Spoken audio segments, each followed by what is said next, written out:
Hi there, friends. How are you? This is Thursday. And as you know, I'm struggling with the issue of authority. All right. And since here I am speaking to the public, a mixed public, men and women, I'm wearing a veil. Now, do I always wear a veil? No.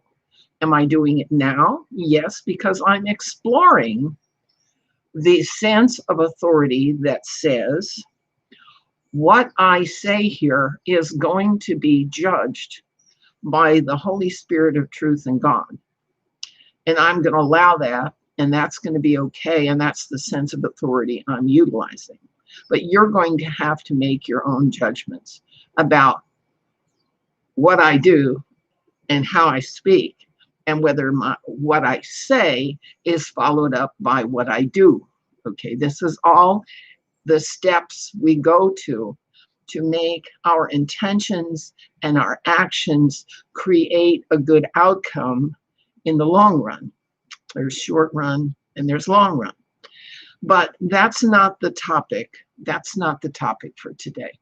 The topic for today is, there really is love and mercy in the world despite what we're seeing. So I want you to stick around for that, because it's going to take a while to develop the logic to show that we are not abandoned. We are not simply consumable products in the world. And the reason we are not is because each of us, this body, has a soul. And that is the light of conception that sparked when our body was conceived. The soul came into being, that light. And many of us are souls that have been welcomed into bodies for some reason.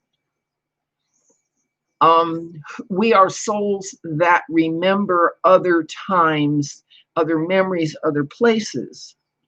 And so what I can say about that is it appears to me that souls live longer than bodies do.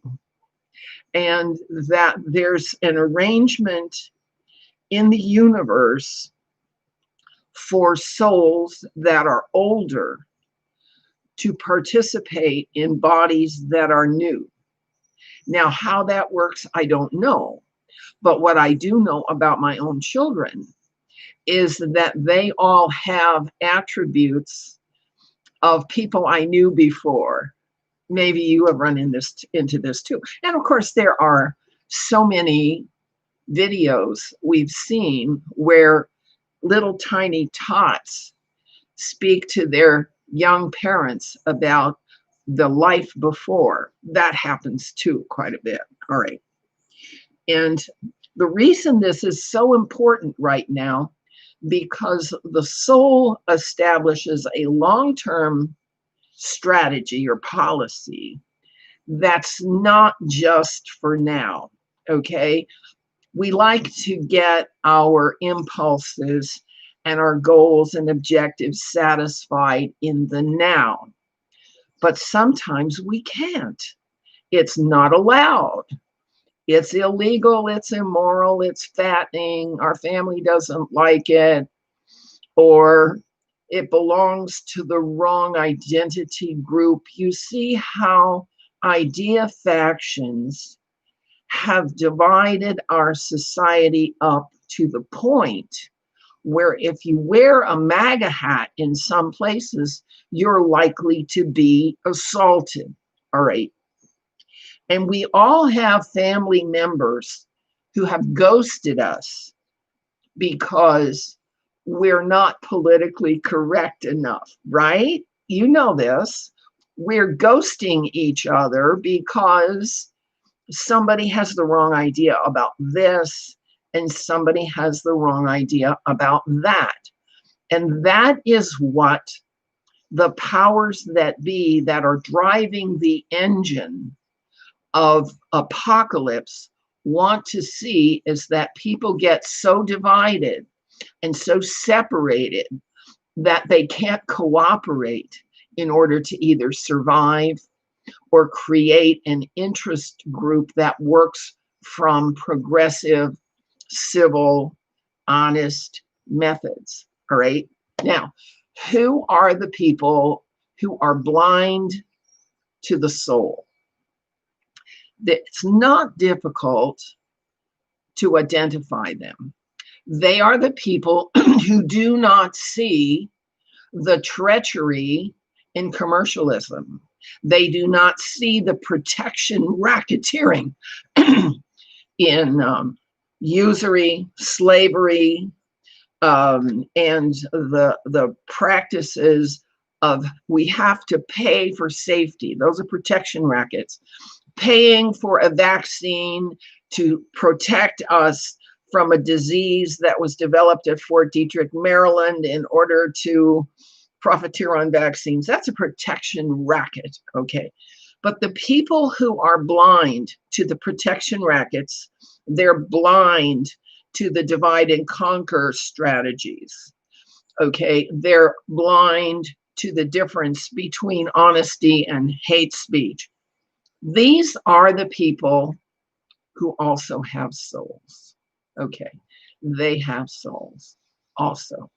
And for some reason, they have their blinders on, just as you see a horse pulling a wagon has blinders on so we can go where it's going, all right?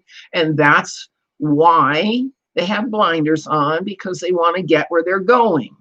That's not bad, okay? It's not bad. It's just their short-term strategy has overwhelmed the long-term timeline.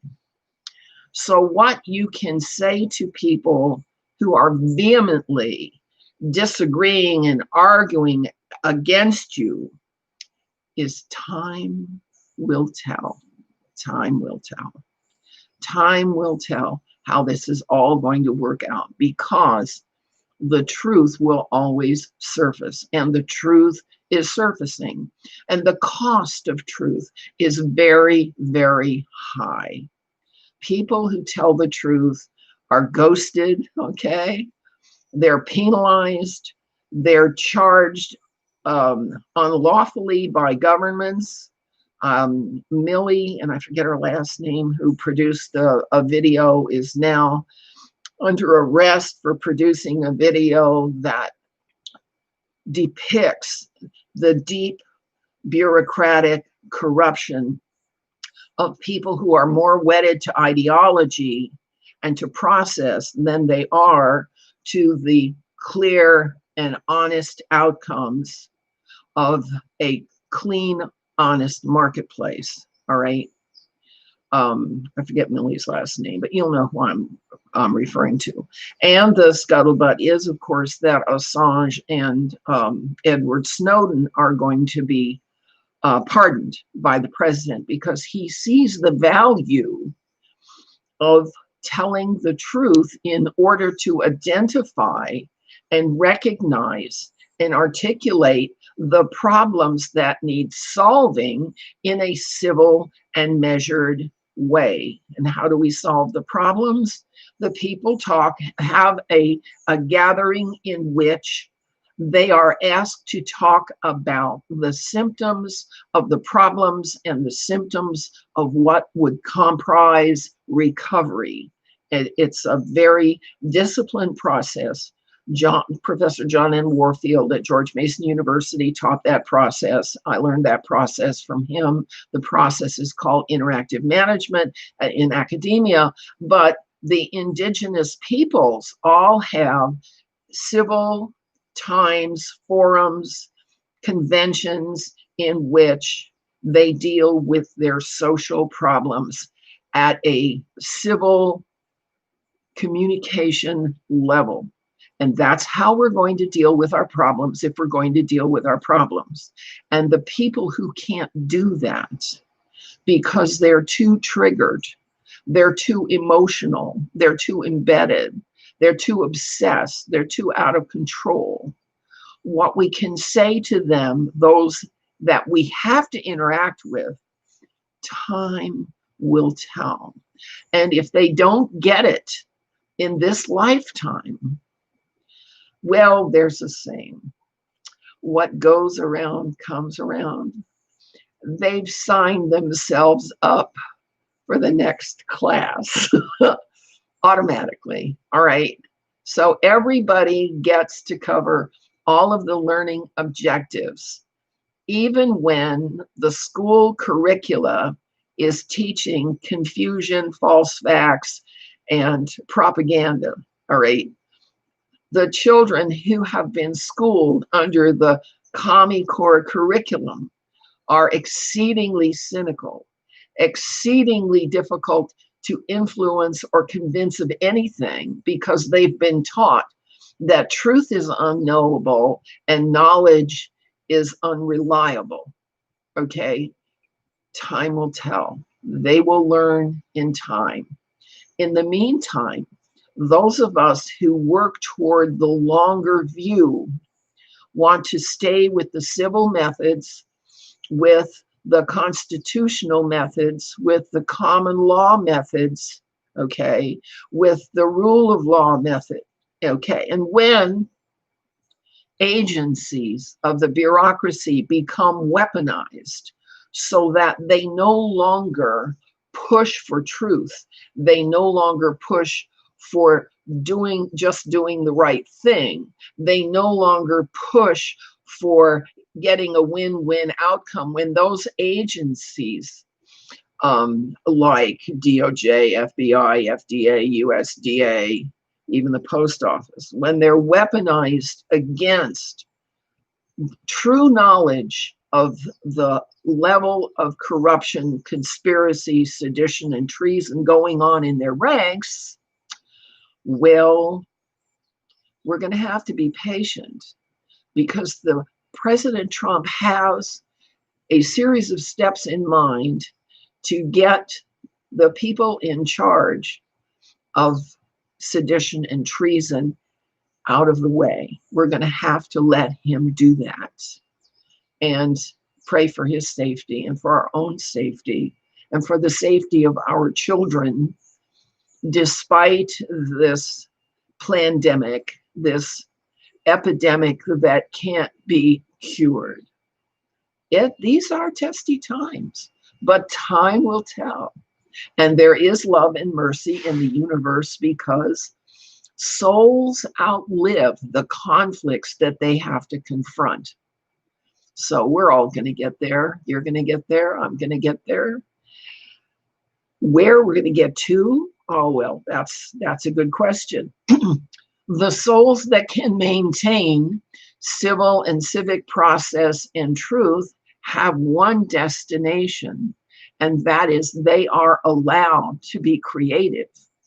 The souls that remain in chaos and remain with treachery, protection, racketeering, divide and conquer, and those methods have another destination that has a small name, hell. But in my soul life, I was there, and let me tell you about it. It's a place where there is no time, there is no process. You're there, there's nothing to do ever. And you learn to appreciate the benefits of time and experience when you've spent some time in hell. So what you decide to pursue does matter to your soul. Just think about that. This has been Maureen Emily Windsor Craig, and I hope this way of reconciliation will be useful to you in your struggles to learn how to thread your way through our very difficult times. Thank you so much, and subscribe and hit the bell and all that. And I think maybe I'll catch up at Patreon. That would be a good thing to do. All right, I'll talk to you later. Bye-bye. Yeah. Okay.